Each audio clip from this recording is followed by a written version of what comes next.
84 లక్షల జీవరాశులలో వాక్కు ఉన్నది మనుష్యుడికొక్కడే. ఆ మనుష్యుడు తన వాక్కుని 10 మంది శాంతి కోసం, సంతోషం కోసం వాడాలి తప్ప ఇతరుల మనసులు గాయపడడానికి మాటని వాడకూడదు. No vulgar comments or negativity towards women. Let's spread positivity, respect and truth on. ఏం కాదులే అని మనం ఫేక్ న్యూస్ ని షేర్ చేసినా అదే నిజం చాలా మంది జనం అనుకుంటారు. సోషల్ మీడియాలో లైక్స్ కోసం, వ్యూస్ కోసం ఫాల్స్ న్యూస్ ని స్ప్రెడ్ చేయకండి. ఏం కాదులే అని మీరు ఆడపిల్లల ఫోటోల కింద, వీడియోల కింద సోషల్ మీడియాలో పెట్టే కమెంట్స్ వాళ్ళ మైండ్ సెట్ ని చాలా డిస్టర్బ్ చేస్తాయి. ఒక ఫేక్ న్యూస్ షేర్ చేసే ముందు దాని వల్ల ఎవరైనా ఇబ్బంది పడతారా అని ఒక్కసారి ఆలోచించండి. Fake news and bad comments avoid చేద్దాం. మీరు ఒక న్యూస్ షేర్ చేసుకునే ముందు అది నిజమా కాదా అని ఒక్కసారి చెక్ చేసుకోండి. చంద్రబాబు నాయుడు గారు ఒక ప్రత్యేకంగా సోషల్ మీడియాని చాలా మంచిగా ఉపయోగించుకోవాలని చెప్పేసి చెప్పడం జరిగింది. ఈ సోషల్ మీడియాని ఎంతవరకు మంచిగా ఉపయోగపడుతుంది అంటారు? ఇప్పుడు ఈ క్యాంపెయిన్ చేయటం వల్ల చాలా మంది ప్రజల్లో మార్పు వస్తుంది. ముందు నాయకుడు సరిగా ఉంటే ప్రజలు సరిగా ఉంటారు. లాస్ట్ టైం గవర్నమెంట్ లో సోషల్ మీడియా ఇంపాక్ట్ ఎట్లా ఉంది, ఇప్పుడు ఎట్లా ఉంది? ఎవరైతే గవర్నమెంట్ కు ఒక 1% అనేది వ్యతిరేకంగా మాట్లాడితే వాడు ఆ రోజు అవుటికా. ఈ మధ్య కొంచెం పర్వాలేదు, 1 మంత్ నుంచి. అంతకుముందు మరి ఘోరంగా ఉండేది. ఈ ముందు గురించి ఈ ఎంఆర్పి ఎంత, ఎంఆర్పి ఎంత? బోరుగడ్డ అనిల్ కుమార్ గారు స్వేచ్ఛ ఉంది కదా అని చెప్పి చేసినందువల్ల ఇప్పుడు ఏమైంది, చివరికి బెయిల్ కూడా రాని పరిస్థితి అయిపోయింది. మీడియాని ఎప్పుడు కూడా దుర్వినియోగం చేయకుండా సక్రమ మార్గంలో ఉపయోగించుకున్నట్టయితే సమాజానికి బాగుంటుంది, అదేవిధంగా వ్యక్తిగత వికాసానికి కూడా బాగా తోడ్పడుతుంది.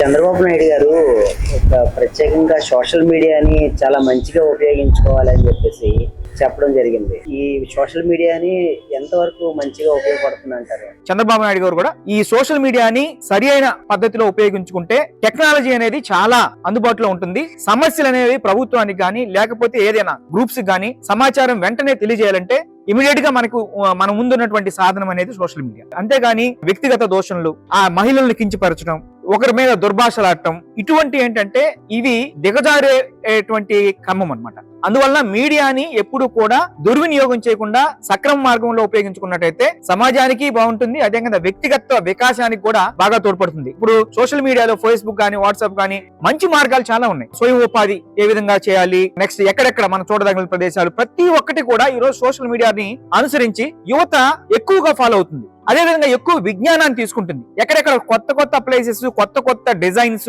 కొత్త కొత్త ఇండస్ట్రీస్ కానీ ఏ విధంగా స్టార్ట్ చేయాలి, ఏ విధంగా తయారు చేయాలి, ప్రతి ఒక్కటి కూడా అందుబాటులో ఉంటుంది. అటువంటి జ్ఞానాన్ని యువత తెలుసుకొని, నేర్చుకొని డెవలప్మెంట్ కి ఉపయోగపడాలి. అంతేగాని రాజకీయ నాయకులు కొంతమంది ట్రూప్స్ ని పెట్టి వాళ్ళకి డబ్బులు ఇచ్చి వివిధ అంటే వేరే వాళ్ళ మీద బురదలటం, మహిళల్ని కించపరచడం, అసభ్యంగా మాట్లాడటం, ఇంట్లో వాళ్ళని వ్యక్తిత్వ హననానికి పాల్పడటం, ఇటువంటి ఏంటంటే చాలా సమాజాన్ని కానీ చాలా డ్యామేజ్ చేసేటువంటి అంశాలు. అందువల్లనే గతంలో వైసీపీ ప్రభుత్వం అధికారంలో ఉన్నప్పుడు సోషల్ మీడియా వాళ్ళపైన కేసులు వేయటం, తర్వాత జైలులో పెట్టడం, అంటే పాలసీస్ పైన మాట్లాడొచ్చు. పాలసీ బాగాలేదు, ఇలా చేస్తే బాగుంటుంది అని మంచిగా మాట్లాడొచ్చు, లేదా ఏదైనా అవినీతి అవకతవకల పైన మాట్లాడొచ్చు, ఈ విధంగా అవినీతి జరుగుతుందని చెప్పేసి. అందువల్లనే సోషల్ మీడియాని సరైన మార్గంలో ఉపయోగించాలని చెప్పేసి కూటమి ప్రభుత్వం కోరుకుంటుంది.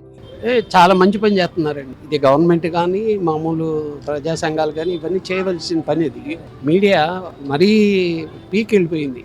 ఇది చాలా దుర్మార్గంగా ఇంట్లో ఆడవాళ్ళని బయటకు లాగడం, పోయిన గవర్నమెంట్ వల్ల ఇవన్నీ జరిగినాయి.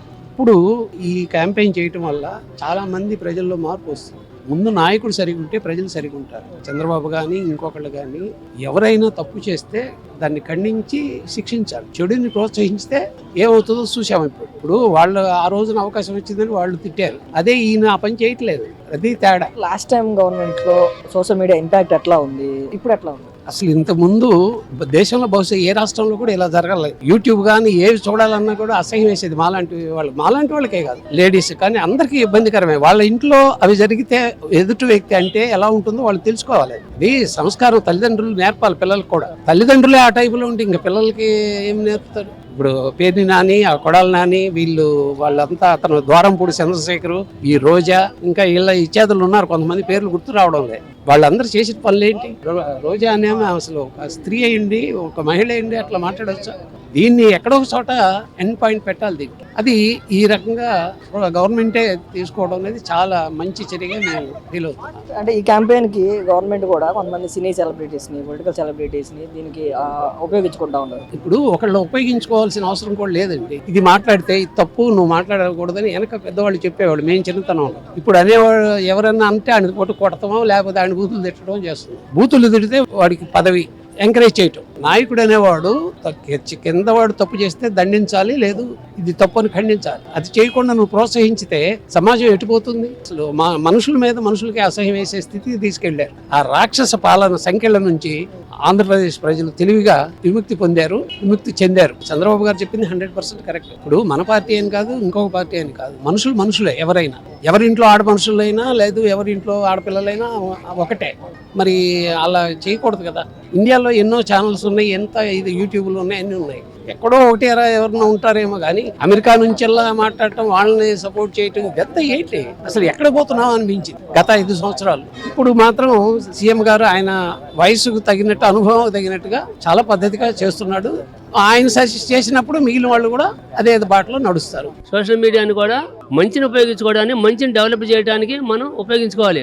వాళ్ళని కించపరిచే విధంగాను, వాళ్ళ కుటుంబాన్ని నాశనం అయ్యే విధంగాను ఆ విధంగా ఉండకూడదు. కత్తి గొప్పదా కలం గొప్పదా అంటే రెండు అవసరమే ఉంటది. దాన్ని బట్టి ఆలోచించుకుని నడవాలి. కానీ మనం మంచి అనే దాన్ని మంచిగా ఉపయోగించుకొని దేశం డెవలప్మెంట్ కోసం కానీ లేదా దీన్ని ఉపయోగించుకోవటం, మరి అంతేగాని దేని చెడు చేయడానికి ఉపయోగించకూడదు. గత గవర్నమెంట్ లో సర్వనాశనం చేసింది. మరి ఆ విధంగా నాశనం చేసిన దాన్ని ఇప్పుడు చంద్రబాబు నాయుడు గారు ఘాట్లో పెట్టి మనం ఆ విధంగా నడవకూడదు, అదే దుష్ప్రచారం మన మీద కూడా పడుతుంది, ఆశ చూసి నడవండి, బీ కేర్ అన్నట్టుగా వార్నింగ్ ఇస్తాడు ఎమ్మెల్యేలు కానీ, మంత్రులు కానీ, కార్యకర్తలు కానీ, ఎవరికన్నా కానీ. ఆయన యొక్క మంచి గుణానికి తార్కాణం అన్నమాట ఆ విధంగా చేయడం అనేది.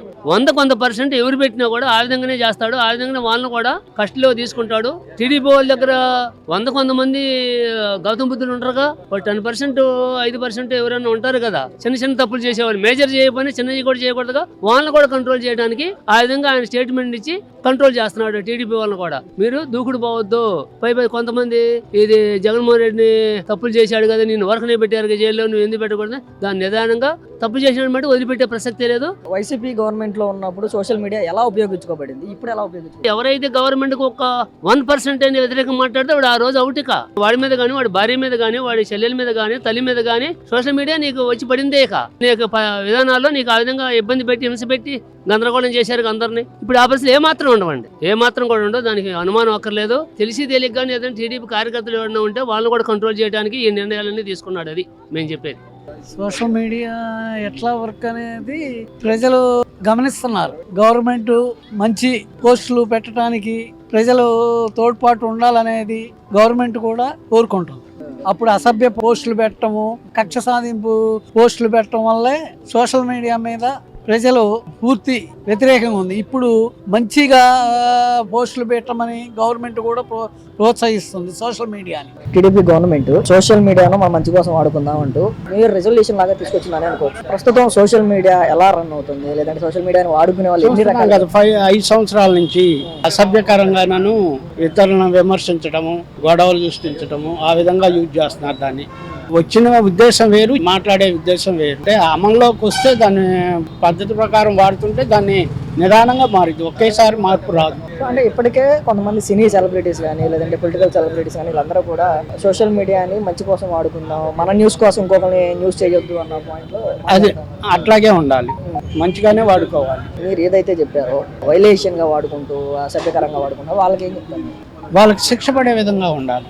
వాళ్ళకి శిక్ష పడితే రెండో వాళ్ళు జాగ్రత్త పడతారు, వేరే వాళ్ళు మాట్లాడకుండా శిక్షలు ఉండాలి.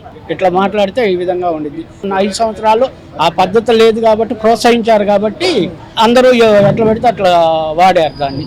సో ప్రస్తుతం అంటే ఈ గవర్నమెంట్ వచ్చిన 6-7 నెలల్లో ఏమైనా అంటే అట్లా ఆ విధంగా సోషల్ మీడియా వేదికగా అలాంటి ఘర్షణలు కానీ, లేదంటే అలాంటి విద్వేషాలు ఏమైనా వచ్చినాయి కానీ దాన్ని కట్టడి చేస్తున్నారు కదా, అరెస్ట్ విధంగా వేరే విధంగా శిక్ష పడేటట్టు చేస్తున్నారు కదా, అందుకని కొంతవరకు తగ్గుముఖం పట్టినాయి. మరి అసలు ఈ ప్రభుత్వం ఇలాంటి ఒక వినూత్న కార్యక్రమాన్ని తీసుకురావడం మంచి పద్ధతి. అది అందరికీ ఉపయోగపడే విధంగా మంచిగా వాడుకునేటట్లు తీసుకురావడం మంచి పద్ధతి. సోషల్ మీడియా అంటే ఒక ప్రజలకు కత్తిలేట ఆయుధం. ఎందుకంటే ప్రతిదీ సోషల్ మీడియా అంటే మంచి మనం చేస్తే మంచి వెళ్తుంది సమాజానికి. లేదు అది వేరే వేరే వ్యక్తులు వేరే వేరే విధంగా వాడుకుంటే, ఇప్పుడు చూడండి కత్తి ఉంటది, కత్తి పండు కోసుకోవచ్చు తినొచ్చు, అదే కత్తిని ఎవరికి పేకడు కోసుకోవచ్చు. అలాగా సోషల్ మీడియా చెడు ప్రవర్తనలు అయితే చెడ్డ వెళ్తాయి సమాజానికి. లేదు సోషల్ మీడియాకి మంచిగా ఉపయోగిద్దాం అంటే ప్రతి ఒక్కరికి మంచి సందేశం వెళ్తుంది. ఈ రోజు ఏంటంటే మరి మాఫింగ్లు చేసి కూడా చాలా మంది వేరే వేరే దుష్ప్రచారాలు చేస్తున్నారు. అది కరెక్ట్ కాదు. ఎందుకంటే సోషల్ మీడియా అంటే మంచి ఆయుధం, అది మనం మంచిగా వినియోగించుకుంటే చాలా బాగుంటది. ఇది చాలా మంచి ప్రోగ్రామ్ అది. ఎందుకంటే అక్కడ సింబాలిక్ ఏమి ఇచ్చాడు, 3 కోతుల గురించి ఇచ్చాడు. చెడు వినకు, చెడు చూడకు, చెడు మాట్లాడకనేది. మాక్సిమం నాలెడ్జ్ ఉన్న ప్రతి ఒక్కరు కూడా సోషల్ మీడియాని మంచిగా వాడితే బెటర్. అభివృద్ధి మీద, ఈ రాష్ట్రాల మీద వీటి గురించి కావాలని రెచ్చగొట్టే పోస్టులు పెడతా ఉంటారు. కానీ ఆడ వాస్తవం జరిగేది వేరు ఉంటుంది, వీళ్ళు పెట్టేది వేరు ఉంటుంది. అది చూసిన తర్వాత ఏదైనా డిసిజన్ తీసుకుంటే బాగుంటుంది. సోషల్ మీడియా ఇంపాక్ట్ ప్రస్తుతం ఉన్న సొసైటీ పైన ఎలా ఉంది? చాలా ఉంది. ఎందుకంటే పుట్టిన పిల్లల కానించి చెప్పాలంటే వాస్తవంగా చనిపోయే పర్సన్ వరకు సోషల్ మీడియా ప్రభావం పూర్తిగా ఉంది, 100%. ఇప్పుడున్న సోషల్ మీడియా అసలు ఎంతవరకు మంచి కోసం ఉపయోగిస్తున్నారు, ఎంతవరకు అసభ్యకరంగానో లేదంటే విద్వేషాలు రెచ్చగొట్టే విధంగానో ఉపయోగిస్తున్నారు? లేదు మంచి కోసం కూడా ఎక్కువే ఉపయోగపడుతుంది. మనం అట్లా బ్యాడ్గా అనుకోవడానికి ఏం లేదు. చాలా వరకు ఆన్లైన్ క్లాసులు వింటున్నారు పిల్లలు, బిజినెస్ పర్పస్ కోసం కానీ వ్యాపారాల కోసం కానీ అట్లా చాలా యూజ్ ఉంది. కూటమి ప్రభుత్వం కావాల్సింది ఏంటి? సుపరిపాలన, మంచి పరిపాలన ఈ సోషల్ మీడియా ద్వారా ప్రజలకు చేరాలని వాళ్ళ ఉద్దేశం. అలాంటి ఉద్దేశాన్ని వాళ్ళు మంచిగానే చెప్తున్నారు ప్రజల్లో. ఎక్కడికైనా జనసేన పవన్ కళ్యాణ్ అవని, నారా లోకేష్ అవని, మరి చంద్రబాబు అవని, బీజేపీ నాయకులు అవని, వీళ్ళు కూటమి ప్రభుత్వం ద్వారా ప్రజల్లోకి ఎప్పటికప్పుడు మంచి మార్గంలో ప్రజలు అవేర్నెస్ కలుగజేయడానికే తీసుకెళ్తున్నారు. అయితే దానివల్ల మంచి జరుగుతుంది అన్ని విధాలుగా. ఇప్పుడు ఏ వచ్చిన తర్వాత మనం చూసిన దానికి కూడా మార్చేసి చెప్పే విధంగా వీళ్ళు తయారయ్యారు. దానికి దుర్వినియోగం చేసుకుంటే అది చాలా లాజికల్ గా మనకైతే ఇంపాక్ట్ చేస్తుంది. కానీ యూత్ కూడా దానికి ఇప్పుడు ఎడ్యుకేషన్ లో నవనియండి, ఒక ఎంప్లాయ్మెంట్ లో నవనియండి, ఒక సోషల్ రెస్పాన్సిబిలిటీ విజన్ లో నవనియండి, దీనికి మనం మంచిగా చూస్తే అది చాలా మంచి రిజల్ట్ ఇస్తుంది. సో గవర్నమెంట్ కూడా పెట్టిన సిస్టమ్ ప్రకారం ఎవరైతే తప్పు చేస్తారో, సోషల్ మీడియాని అసభ్యకరంగా ప్రవర్తిస్తారో వాళ్ళకి కూడా కేసులు పడతామన్నారు. ఇది చాలా మంచి పని. బట్ ప్రజలు దానికి పాజిటివ్ గా తీసుకోవాలి కానీ నెగిటివ్ గా తీసుకోవాలి, దానికి డిస్ఎంకరేజ్ చేయకూడదు. ఎంకరేజ్ చేసినప్పుడు ప్రతి ఒక్కటి కూడా ఆలోచించి ఒక పని మనం ఒక మెసేజ్ పెట్టినా, ఒక ఇన్ఫర్మేషన్ ఇచ్చినా కూడా అది అవతల వాడికి పాజిటివ్ గానే ఉండాలి కానీ అది నెగిటివ్ గా తయారవ్వకూడదు అనేది మా ఉద్దేశం. సరే, ఇప్పుడు సెలబ్రిటీలు చాలా వరకు దుష్ప్రచారాలను అరికట్టాలని చెప్పేసి చాలా వరకు దీని మీద మొక్కు చూపిస్తున్నారు. సెలబ్రిటీస్ కి సోషల్ మీడియా లేకపోతే వాళ్ళ గురించి బయటకి తెలియదు. ఫస్ట్ థింగ్ అది. వాళ్ళకి ఎలాగైనా కూడా ఒక మంచి వ్యూ అందరిలో చూపించాలి అంటే సోషల్ మీడియానికి మూల ఆధారం. దాంట్లో కానీ కమ్యూనికేషన్స్ కానీ రాంగ్లీ చేస్తే అది రాంగ్ ఇంపాక్ట్ అనేది వాళ్ళకి చూపిస్తుంది. సో మీకు తెలిసి ప్రజెంట్ సోషల్ మీడియా పరిస్థితి ఏంటి, ఎట్లా ఉంటుంది సోషల్ మీడియా? ఈ మధ్య కొంచెం పర్వాలేదు, 1 month నుంచి. అంతకుముందు మరి ఘోరంగా ఉండేది. వీళ్ళు కానీ వాళ్ళు 2 పార్టీలు ఇప్పుడు కొంచెం కంట్రోల్ అయింది. ఇంకా కంట్రోల్ కావాలి. 10% ఉంది, ఆ 10% కూడా కంట్రోల్ అవుతే బాగానే ఉంటుంది. ఈ సోషల్ మీడియా వల్ల గొడవలు జరిగాయి. ఉన్నదాన్ని లేని చేయటం, లేని దాన్ని ఉన్నగా చేయటం, దానివల్ల ఎఫెక్ట్. అట్లా కొన్ని ఏ గొడవలు ఉండో బాగుంటుంది. దీనిపైన ఈ మధ్య కొంతమంది సినీ సెలబ్రిటీస్ కూడా దీనికి సపోర్ట్గా మన న్యూస్ కోసం వేరే వాళ్ళని న్యూసెన్స్ చేయొద్దు, లేదంటే వాళ్ళనే న్యూస్గా చేయొద్దు అని చెప్పి కొంతమంది సెలబ్రిటీస్ కూడా మాట్లాడుతూ ఉన్నారు. అసలు అంటే మనం సోషల్ మీడియాని ఎలా వాడుకుంటే మంచిది, ఎలా ఉపయోగిస్తే మంచిది? అదే డెవలప్మెంట్ కోసం ఉపయోగించితే మంచిది. చాలా డెవలప్మెంట్ ఎప్పుడైతే నీ డెవలప్మెంట్ అవుద్దో దేశ డెవలప్మెంట్ అవుతుంది. నీ నుంచే స్టార్ట్ కావాలి. గవర్నమెంట్ ఏది చేస్తుంది అని కాదు, నువ్వు మారితే అంతా మారుద్ది. నువ్వు మారాలి, నువ్వు మారితేనే అంతా మారుతుంది. నువ్వు మారకుండా గవర్నమెంట్ నాకేదో చేయాలి, నేను చేయాలని కాకుండా నేనేం చేస్తున్నాను గవర్నమెంట్కి, నా పాత్ర ఏంటి అని నిర్ణయించుకో ప్రవర్తిస్తే దేశం బాగుపడుతుంది, మనుషులు బాగుపడతారు, ఇంత బాగుంటుంది. దాన్ని ప్రాపర్గా ఉపయోగించుకుంటే బాగానే ఉంటుంది. దాంట్లో అనవసరమైనటువంటి కామెంట్స్ పెట్టేసి గబ్బు చేసి దాంట్లో వేరే అసభ్యకరమైనటువంటి వాటిని పెడితే దానివల్ల ఏంటంటే ఆ యూత్ పాడైపోతుంది. కాబట్టి సోషల్ మీడియా ఉండాలి, బట్ ప్రాపర్గా ఉపయోగించుకోవాలి. సోషల్ మీడియా అనేది ఇప్పటికీ 50% బాగానే ఉంది. రిమైనింగ్ 50% మాత్రం దాన్ని ప్రాపర్గా యూటిలైజ్ చేయట్లేదు. దానివల్ల ఏంటంటే దానివల్ల సమస్యలు వస్తుంటాయి. ఇప్పుడు అరెస్ట్ అయిన వాళ్ళు ఉన్నారు, వాళ్ళు సోషల్ మీడియాలో నిన్నగాక మనం బోరుగడ్డ అనిల్ కుమార్ గారు అయితే చాలా దారుణంగా సోషల్ మీడియాలో అసభ్యకరమైనటువంటి పోస్టులు పెట్టేసి ఎవరి మీద పడితే వాళ్ళ స్వేచ్ఛ ఉంది కదా అని చెప్పి చేసినందువల్ల ఇప్పుడు ఏమైంది, చివరికి బెయిల్ కూడా రాని పరిస్థితి అయిపోయింది. అలా ఉండకూడదు అనమాట. సోషల్ మీడియా అనేది మంచి కోసం ఏ జనరేషన్లో అయినా సరే యూత్కి బాగా ఉపయోగపడేటుంటే it is totally very good. రాంగ్గా ఉపయోగించుకుంటే మాత్రం ఇట్ ఈస్ టోటల్లీ రాంగ్. ఎందుకంటే ఇంతకుముందు గవర్నమెంట్లో వాళ్ళ నాయకులు కానీ, మినిస్టర్స్ కానీ, ఎమ్మెల్యేస్ కానీ వాళ్ళ స్వేచ్ఛగా వాళ్ళు ఇష్టం వచ్చినట్టు ఎట్లా పడితే అట్లా, ఇప్పుడు కొడాలి నాని ఇట్లా అంటే చాలామంది కూడా అది చేశారు. అది కరెక్ట్ కాదు. మేము అధికారంలో ఉన్నా అధికారంలో లేకపోయినా పొలైట్గా మాట్లాడటం అనేది ఉండాలి. అది లేకపోతే ఎప్పుడు ఇబ్బందులే. ఇప్పుడు గవర్నమెంట్ అనేది శాశ్వతంగా ఎవరు ఉండదు. ప్రజల తీర్పు అనేది జస్ట్ ఓన్లీ 5 yearsకే ఇస్తారు. ఆ 5 yearsలో మనం ఏం చేశాము, మన పరిపాలనలో ఎలా కంట్రోల్ చేశాము, కరెక్ట్గా ఉందా లేదా, మన వాళ్ళు మనం కంట్రోల్ చేసుకోలేకపోతే ఇంకా ప్రజల్ని ఏం కంట్రోల్ చేయగలుగుతాం మనం? ఆ పరిస్థితి ఇప్పుడున్న గవర్నమెంట్లో రాదని ఆశిస్తున్నాం. ఐ మీన్ జాబ్ కోసం, వాటి కోసం, ఇంకా డెవలప్ అవ్వడం కోసం అయితే పర్లేదు. కానీ ఇప్పుడు జనరేషన్ ఎలా ఉందంటే దాన్ని చాలా మిస్యూజ్ చేస్తున్నారు. సీఎం చంద్రబాబు సార్ బాగానే చెప్పారు, అతని పర్పస్ లో బాగానే ఉంది. కానీ ఇప్పుడు బిజినెస్, జాబ్, స్టూడెంట్స్ పరంగా అయితే బాగానే యూజ్ చేసుకోవచ్చు. కానీ కొంతమంది సొసైటీలో చాలా వాళ్ళ ఇంపార్టెంట్ పర్సనల్ విషయంలో చాలా రాంగ్ గా యూజ్ చేస్తున్నారు. సో దాన్ని బట్టి అందరూ బ్యాడ్ గా అనుకుంటారు. కానీ చంద్రబాబు సార్ బాగానే చెప్పారు అన్నమాట.